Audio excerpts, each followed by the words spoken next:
Hi, I'm Anne. This is week 2 of the traditional block series. And this week's block is not the oldest, but arguably it is the most popular, and that is the log cabin.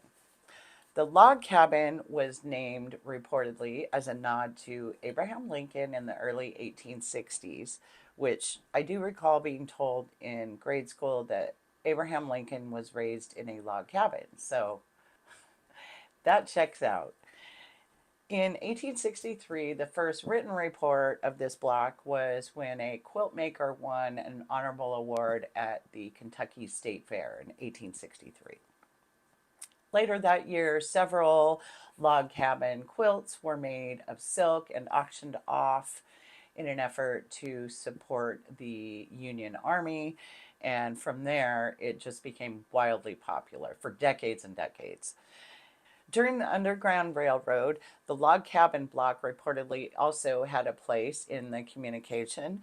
And the block, or a quilt with log cabin and a black center, was communication that that residence was a safe house and people fleeing slavery could stop and stay there safely.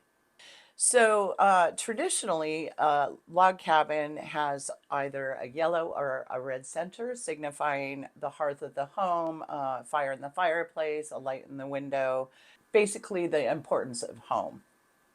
And like you see here, traditionally, the strips around one half diagonally were dark and the other half were light. And there are so many patterns that can be made when you put log cabin quilt blocks together in different configurations. And I'll put a couple up on the screen, but you can go online and do research. It's just endless. And they're beautiful old silk quilts from the 1800s. The log cabin quilt was extremely popular all the way through the end of the 1800s and well into the 1900s. And it went through many iterations of fads in terms of color. It went through grays and indigos and deep reds and plaids and even pastels in the 1930s. So it had a good run. And so let's talk about making this block. I'm going to put together the 6-inch just like last week. The strips, there's a lot of them varying sizes. So I'm going to go ahead and just put the measurements for the cutting instructions down in the video description. So if you want to look down there, and I'll also put it up on the screen here. And so there's, besides the 6-inch, there's again a 9-inch and a 3-inch. And I'll also put the measurements for the 9-inch in the description. Now, the 3-inch this time, I actually wrote an FPP pattern for it. It's a lot of pieces, fairly small. I figured that would be a great beginner FPP project, actually. So I did FPP this one, and I also made a video of that so that anyone that's new to quilting or new to FPP, this would be a good opportunity for them to get their hands on the pattern and also to watch somebody make it. I didn't go super in depth on the instructions, but I did put a lot of notes up on the screen while I was making this.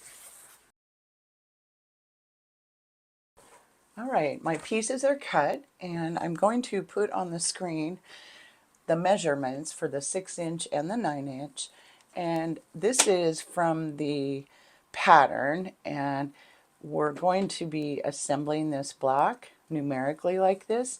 And so the numbers that you're going to see on the screen for the measurements correspond with these numbers. And that'll be evident as we start putting this together.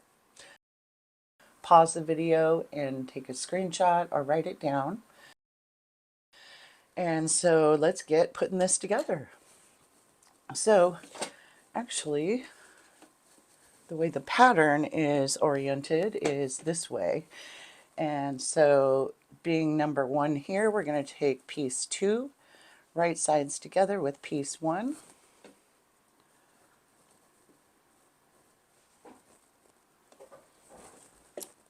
And I'm using 1 thread shy of a 1/4 inch approximately seam.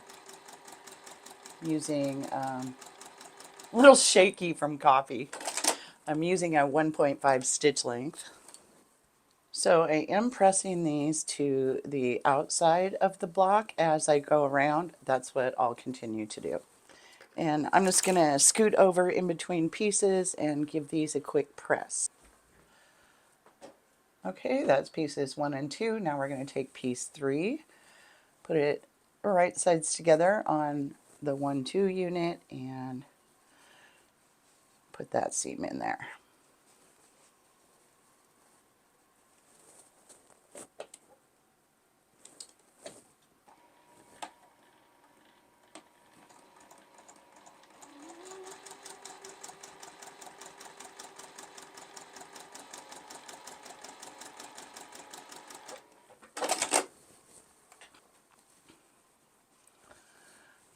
All right, 1, 2, 3, now we're on piece 4.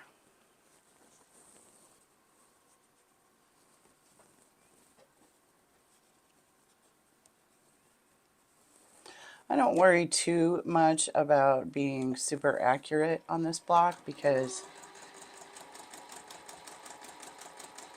it's very forgiving. You're not having to line up any points. And frankly, you can just relax while you're making it. And when you get to the cutting table in the end, just cut it to the size it's supposed to be. And no one will ever know. All right, so this is piece 5.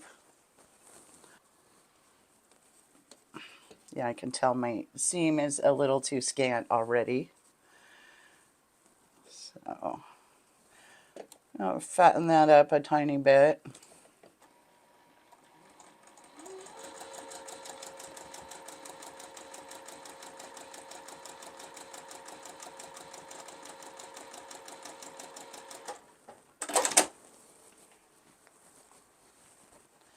Piece 6.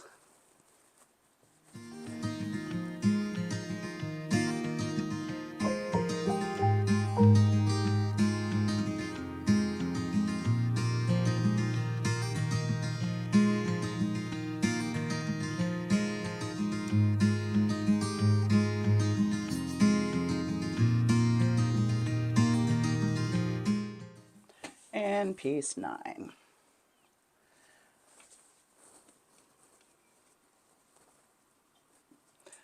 I'm going to go ahead and finish stitching this off camera and I'll see you at the cutting table.